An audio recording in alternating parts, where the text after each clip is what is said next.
Pokémon has been around for decades. Wait, really? Long enough to inspire playground rumors from multiple generations of fans.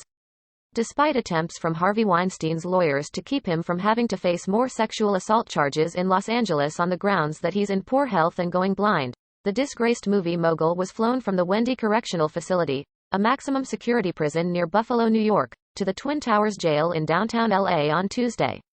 Weinstein appeared in court Wednesday morning, handcuffed and in a wheelchair. He remained silent as his lawyer entered a not guilty plea on his behalf. Los Angeles prosecutors now have 120 days to bring Weinstein to trial.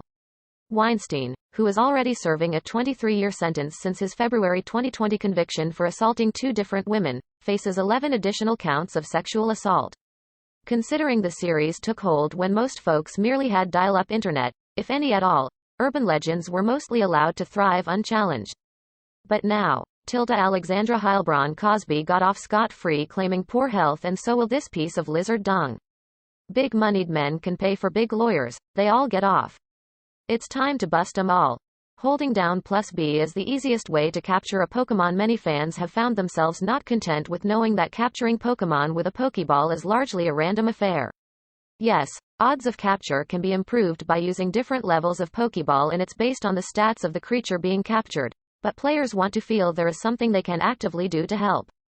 Look at O.J. Simpson, and everybody in the world knew he did it, including the lawyers and judges. Sadly, the justice system is about nothing but big money. Blake Lively is sick of the paparazzi. Over the years, many combinations of button jamming have been suggested, with the most prevalent being a combination of holding the down arrow while pressing button B. More recently, there's the idea that saying a phrase like, "gotcha," into the game system microphone will help improve the odds. Unfortunately, there is no proof or statement from the developers confirming that any of these tricks actually work. Best known for her TV series Gossip Girl and the movies A Simple Favor and The Shallows, Blake took to Instagram Monday morning to criticize the disturbing way one photographer took photos of her and her 3 children, James, 6, Inez, 4, and Betty, 1, with husband Ryan Reynolds. Keep trying, though. Maybe shout louder? You can recover Pokeballs in Pokemon Go by tapping them. Pokemon Go was released this past summer, and it changed up the formula of gameplay for fans. The game required players to actually, physically walk around to chase down monsters, and crucial game items could only be acquired through leveling up, in-game purchases, or be found at various Pokestops scattered around the real world. The mother and daughters were out exploring New York City when a photographer stalked them in a way Blake called frightening. Blake spoke out about the incident on an Instagram post by Daily Mail Australia, showing 2 photos of Blake, with one of her smiling and waving and the other with her daughters. This led to several theories on how to conserve items, since they could occasionally be few and far between, depending on how often you wanted to take a literal hike to restock. Players noticed that tapping a Pokeball that missed its target would cause it to disappear, and they theorized that you could pick them back up. That way, they wouldn't go to waste. The post was captioned, "Blake Lively is a hands-on mom as she expertly wrangles all 3 daughters while out in NYC." But in her comment on the post, Blake revealed the context behind the photos, calling the images deceitful. "My children were being stalked by a man all day, jumping out, and then hiding," Blake wrote. "Turns out, all that does is spare you the trouble of having to wait for the ball to roll off screen before you can launch another." A stranger on the street got into words with them because it was so upsetting for her to see. She then went on to criticize the news outlet directly. A small win, but a win nonetheless. Peekaboo, Mew3 and other fakemen exist over the years, and largely because of delays between Japanese and American releases, characters could appear in the animated cartoons, films that weren't actually available in the current American game series. Or, sometimes it was mistranslations or jokes that were taken as serious by the fanbase. "When I tried to calmly approach the photographer you hired to take these pictures in order to speak to him, he would run away, and jump out again at the next block," the actress wrote. These, and many other reasons, fueled rumors of the group of Pokemon and special creatures usually called Poke Gods, or Fakemen. Not naming them hoaxmen seems like a missed opportunity, but we don't make the rules. The first of these was a rumored creature called Peekaboo, suspected to be a special evolution of Pikachu past Raichu. The rumor started with the appearance of what is now known as Meryl in the short, Pikachu's Vacation, from the first Pokemon movie. Do you do background checks on the photographers you pay to stalk children? Where is your morality here? I would like to know. It didn't help that the related Topps trading cards also referred to the Meryl with that name, Peekaboo. Not knowing the character was exclusive to Pokémon Gold and later games, fans devised all sorts of theories on how to capture it in the currently available Red and Blue. The first Pokémon movie also spawned theories over a Mew 3 hidden in the game, all based on a single line of dialogue mentioning it. That came from the scientists after the creation of Mewtwo, and the fact that Mewtwo destroyed the lab later in the movie didn't stop the rumor of the non-existent character. Or do you simply not care about the safety of children? Please delete. Honestly, we wanted this to be real, too. Come on. Here's hoping? Mew can be found hiding under a truck. Mew was the 151st Pokémon, and was originally only available at exclusive Nintendo Roadshow events. The idea was that folks who attended these events and downloaded their own Mew could distribute it to others via linked Game Boy trade-offs. Unfortunately, it couldn't spread to everybody, so many folks hoped and theorized of other possibilities. One such theory arose when players discovered they could access some previously unreachable areas in the vicinity of the SSN, if they had acquired a Pokémon from another player with the Surf skill, which you normally wouldn't have had this early in normal gameplay. In particular, a lone truck on an island accessible only through this trick became the focus of many rumors, the prevailing one being that the highly desirable rare Pokémon Mew was, in fact, inside. As with the other entries in this list, this turned out to be just rumor. On the plus side, you got the ability to surf earlier, and that's something to be proud of. Lavender Town's music caused people to commit suicide. At this point you are thinking, well, of course this one is fake. A game causing people to commit suicide is a horror movie plot and would be an insurmountable public relations disaster for the developers and publisher in the real world. And you would be right. Get with the times, Blake concluded. The actress received immediate and widespread support, prompting Daily Mail Australia to remove the post from their page. Another account, at Comments by Celebs, reposted the photo with her comment, and masking her children's faces. But there's some interesting aspects to this town, and its music, in the greater context of the game that could be the reason this particular rumor sticks around so adamantly. For starters, let's consider the music. Blake thanked the account for sharing and offered up some recommendations for how to handle similar issues in the future. One simple thing people can do is stop following and block any publications or handles who publish kids' pictures. Feel free to report them. It's stark, deliberately atonal and reminiscent of early horror music soundtracks. Or send a DM sharing why you don't follow them, Blake wrote. It's a simple way of only aligning with publications who have morality. And so many do. She said that viewers play a big role in what gets posted or published. If that audience makes it clear they don't want something, like photos of children obtained by men frightening and stalking them, the publication or account will do what the audience wants. It's the only way that so many have already stopped. Because the people demanded it. So thank you to everyone who's made that difference already.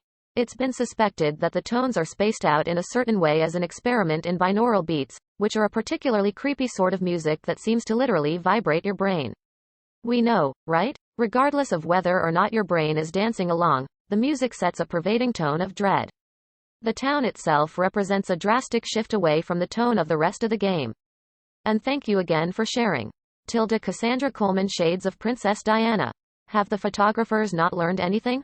This is not a life that those young girls signed up for, and it is not right to do this. At this point in an otherwise cutesy and playful game, it is revealed that Pokémon are actually capable of dying. Stop it and let the kids be kids. They do not to be, and should not be, stressing about people hiding in bushes and jumping out at them. Blake and Ryan should not have to hide their kids away inside the home for the rest of their lives. That is not the way kids should have to live. Leave them alone. Shame on those that will do anything for a story. I know some people say they are celebrities and so it is fair to get in their face. Just because they are known should make no difference to how they are treated. Your Pokémon. That you've loved and raised and waited up for at night when they've gone off on their first date. I do not understand the mindset of the morons that believe they can do whatever they want to get a picture. I don't know what the law says, but she should sue this idiot. Two-time Oscar winner Anthony Hopkins is set to break new ground in his long and storied career. You love them. We're not here to judge. That initial shock of that revelation could be why so much fixation is placed on the town. It's not the sort of place you'll forget anytime soon, especially when it's scarred your impressionable young mind. You can encounter starter Pokémon in the wild. At the beginning of every Pokémon game you have what are called the starters. They're the 3 Pokémon offered to you by Professor Oak at the beginning of the game, and the one you choose determines strategy for the rest of the game because you never encounter the other starters in the wild. The veteran thespian's latest film Zero Contact is set to be making its debut on the digital platform Vuele, although a specific date has not yet been announced. What makes this news incredibly groundbreaking is its distributor. They describes themselves as the premier direct-to-consumer, feature-length film viewing and distribution platform delivering feature-length films and digital collectible entertainment content as NFTs. For those unfamiliar with the term NFTs, non-fungible token, it is a completely unique digital item with no means of being replaced. Essentially, it ensures a one-of-a-kind nature to an item in layman's terms. Those poor Pokémon you don't pick for your team can only be found through trading with other players. This has led to decades of rumors about where to encounter wild starters. So certain players, apparently folks with no friends, can actually catch them all. However, at this point the only game where you encounter starter Pokémon in the wild is Pokémon Go. Hopefully while you're encountering some new friends, too. Height and weight mean something in Pokémon Go. One of the more curious additions in Pokémon Go is how each Pokémon now has a listed height and weight. Being random, they can turn out pretty absurd when you attempt to picture them physically. In many ways this is an internet revolution in bringing ownership to online content in a landscape where piracy runs rampant. Along with Vuele members having access to the film, they will also have the opportunity to purchase additional content such as behind-the-scenes and never-before-seen footage, bonus features, exclusive Q&As and more.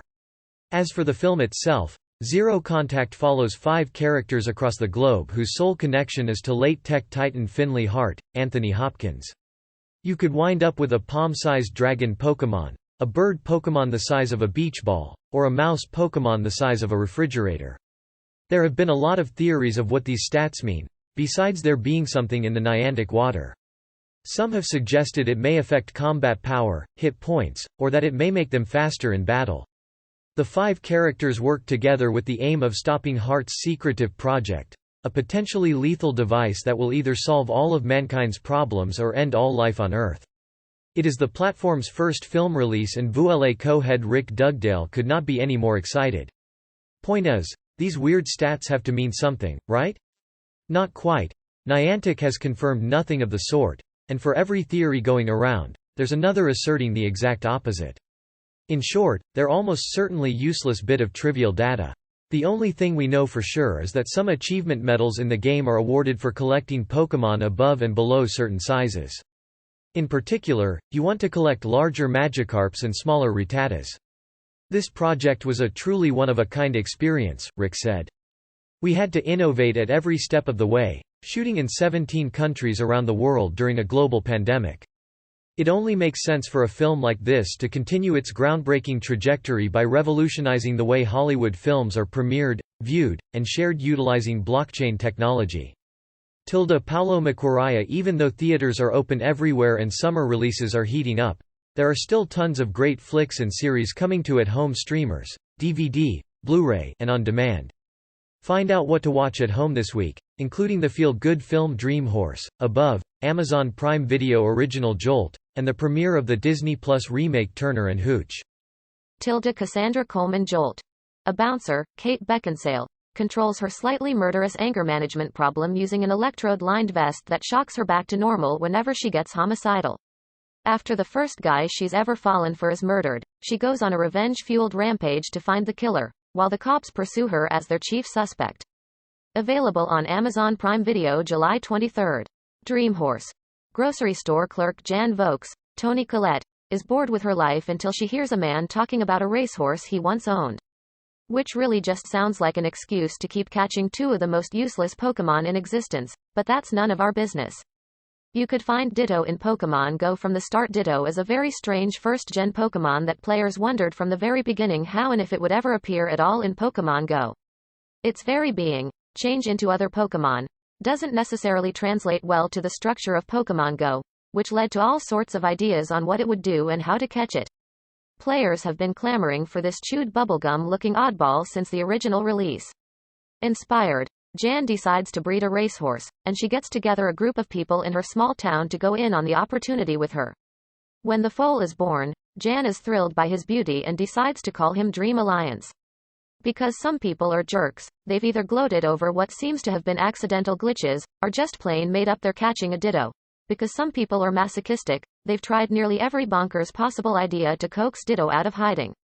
Even though there's less than a 1% chance their horse will ever win a race, he brings hope and excitement to the village, especially as he grows and begins to show promise. Poking, prodding, changing character names, all sorts of nonsense. There was even a rumor going around that you can tell a Pokemon is a Ditto, because it has Ditto's dumb squiggle face instead of the actual Pokemon face. This is all crap, and none of it is true. Now, Ditto actually is in the game, but only as of November 2016, and you find one by obsessively catching what amounts to be garbage Pokemon over and over until you find one. Watch it on DVD, digital, VOD July 20th. Turner and Hooch. In this television adaptation of the 1989 film, uptight U.S. Marshal Scott Turner, Josh Peck, inherits a big unruly dog named Hooch. In short, you want a Ditto? You gotta grind. Ditto has been confirmed hiding as Zubats, Rattatas, Pidgeys, and even the occasional Magikarp. With the recent second-gen upgrade, which brought on board a bunch of new garbage Pokemon, Ditto has been showing up again. Among the second-gen Pokemon, Hoothoots, Yanmas, Sentrets, and the occasional Spinnerack seem to be the culprits. You might recognize these as all the new Pokemon you're already sick of. You can find shiny Pokemon in Pokemon Go. Some big news happened around the time of the Thanksgiving holiday era upgrade in Pokemon Go. After adjusting to the unwanted companion, Scott realizes that Hooch may be exactly what he needs in life. Available on Disney Plus with the first episode debuting July 21st. July 19th. Fire at Sea. Sundance Now, Harmonium. Sundance Now, Ixcandal. Sundance Now, Olympic Pride, American Prejudice. Sundance Now, Outlier, Acorn TV, July 20th. Ashes to Ashes, BritBox, Die in a Gunfight, DVD, Blu-ray, Dream Horse, DVD, Digital, VOD, Gangs of London, S1, DVD, Blu-ray, Jacob's Wife, DVD, Blu-ray, Milkwater, Netflix, Spiral. From the Book of Saw, DVD, Blu-ray, July 21st. Dreams Come True, Amazon Prime Video. Meet Spidey and His Amazing Friends, S1, Disney Plus. Monsters at Work, S1, new episode, Disney Plus. My Super Ex-Girlfriend, Amazon Prime Video. The Movies That Made Us, S2, Netflix. Sexy Beasts, Netflix, Too Hot to Handle, Brazil, Netflix. Trollhunters, Rise of the Titans, Netflix. Turner and Hooch, S1, Premiere, Disney Plus. July 22nd. Jodie, Amazon Prime Video. Narapa, Amazon Prime Video. Still Working 9 to 5, Netflix. The Wine Show, S2, Sundance Now, Words Bubble Up Like Soda Pop, Netflix. July 23rd. A Second Chance, Rivals, Netflix. Bankrolled, Netflix. The Bill, S26, BritBox, Blood Red Sky, Netflix. High School Musical, The Musical, The Series, S2, new episode, Disney Plus. Jolt, Amazon Prime Video Original, Kingdom. Ashen of the North, Netflix. The Last Letter from Your Lover, Netflix. Masters of the Universe, Revelation, Netflix. The Mysterious Benedict Society, S1, new episode, Disney Plus. RHS Tatton Park Flower Show 2021, BritBox. Schmigadoon, S1, new episode, Apple TV Plus. Sky Rojo, S2, Netflix. Stairgirl, S1, Amazon Prime Video. Ted Lasso, S2, Premiere, Apple TV Plus. Wrath of Man, Netflix. There are no comments yet, why not be the first? Data miners had poked around in the game code and got everyone's hopes up about shiny Pokemon. Unfortunately, that wasn't to be, no matter how often and loudly people insist that it is. People do have a pretty good idea of how they will work, however, should we ever get them? They're gonna be collectible reskins, which isn't some sort of Ed Gein reference, but simply means they're the same Pokemon, except with a different character model. Think Santa Hat Pikachu or Party Hat Pikachu or Reservoir Dogs Pikachu. We may have made one of those up. Dataminers again made an announcement regarding the February 2017 Gen 2 introduction, saying no really, this time we will have shiny Pokemon. They say the rate of finding shiny Pokemon is 1 in 8196. If true, that would be a pretty disastrous design choice for a game getting increasingly desperate for player interaction. Have you caught 8,000 Pokemon? Unless you caught 35 Pokemon every single day since the game's release, that's unlikely. And that would just be to having a fighting chance to get one single shiny Pokémon. That completely ridiculous potential success rate for an otherwise unremarkable catch, plus the fact that there are still no confirmed captures, makes us think the data miners are either doing some serious cover-your-butt maneuvers, or just trolling. Pokémon Go's tracking meter pulse means something. Tracking down Pokémon in Pokémon Go was an infuriating disaster through many of the early iterations. There was a footstep gauge that gave you an idea how close one was. Whatever the green blowing grass was supposed to mean, spoiler. It means nothing, and then there was an occasional pulse that the tracking gauge gave off. Over at Forbes, a columnist there was really convinced that the tracking meter pulse meant something and wrote a whole article about it. The article went viral, with over 350,000 views, but every word of it was useless, because the writer was completely full of crap. Turns out, the pulse just represented a GPS update reconfiguring your position in relation to the Pokémon hiding nearby. Later updates have changed the tracking feature entirely, focusing entirely on Pokestop-spawned Pokémon in your area and dropping more localized sightings. If you live in an area where Pokestops are few and far between, that's a bummer, but, given the quality of the old tracking model, you were pretty much better off just walking around until you tripped over a Dratini anyways, for all the good tracking did you. You can access Bill's secret garden similar to the rumors flying around the random truck you can find by utilizing techniques you narratively shouldn't have. A lot of Pokémon legends center around being able to find your way to normally inaccessible areas in the vicinity of the house of a Pokémon researcher named Bill. Traditionally, the rumor surrounded the area behind the house, which is completely inaccessible. At least, traditionally. The only way to get access is to exploit a glitch, and some folks have found a way into a fenced-off area next to the house by using surf. In either case, folks that have managed to access those areas have never found anything special. If we were programmers, we'd put stuff like that there on purpose. Pokémon shock syndrome was real, and a huge deal. This is one of the first on this list that actually has truth to it, but in spite of the sensationalism of it, the issue itself was isolated to one broadcast of one episode. On December 16, 1997, the episode, Electric Soldier Porygon, aired in Japan. The episode takes place inside a virtual reality world. There is a scene where Pikachu uses a lightning attack to disable a bunch of virtual missiles. In order to portray what they thought would be an appropriately cybernetic explosion, the animators included rapid red-blue flashing across the entire background of the screen. This rapid strobe effect caused 685 children across Japan to experience blurred vision, nausea, and in some cases seizures that required hospitalization. Most recovered quickly, and only a few were actually diagnosed with epilepsy. The show was taken off the air for 4 months while the producers consulted with health professionals to figure out what happened. Nintendo, Pokémon, and children's animation broadcasting-related stocks all took hits over the loss in confidence. When the show returned, the first new episode included a public service announcement about what had been dubbed Pokémon Shock, and promised viewers that precautions were being taken and it would never occur again. The episode never aired again, and a short clip from the show that appeared in the original opening title sequence was removed. Even the Pokémon the episode was named after, Porygon, was never featured in an episode again, even though it was Pikachu who was featured in the infamous scene. We'd suggest Porygon needs to seek legal counsel over that wrongful accusation. Yoshi and other Nintendo characters are hidden here and there. The background of this rumor is pretty simple, and it started when actual April Fool's posts from Nintendo itself wound up accepted as fact. The Yoshi Dragonite evolution appeared in the April 1999 issue of Nintendo Power, and an elaborate gameplay sequence to capture Luigi appeared on the official Nintendo website. You can actually see the Nintendo website's retraction of the fake story in the Wayback Machine, but some people won't take "no" for an answer. Missing No is a secret Pokémon. This is another entry that is kind of based in fact. You can actually catch this Pokémon, but you might not want to. You won't encounter this one normally. It requires such a specific sequence of events to find you almost have to wonder how anyone found it in the first place. It requires a specific NPC encounter, isolating yourself to a very specific area of the game to look, and even spelling your character's name a certain way. In short, Missing No isn't actually a real Pokémon, much less a super secret one. It's called that because the game is saying the Pokémon you found has a missing number. Basically, you found something outside the game's internal database of different monsters. The more in-depth explanation is enough to make your brain hurt. Trust us, and folks with experience programming may realize pretty quickly this is a potential disaster waiting to happen, populating your character's Pokédex data with basically random gibberish like this.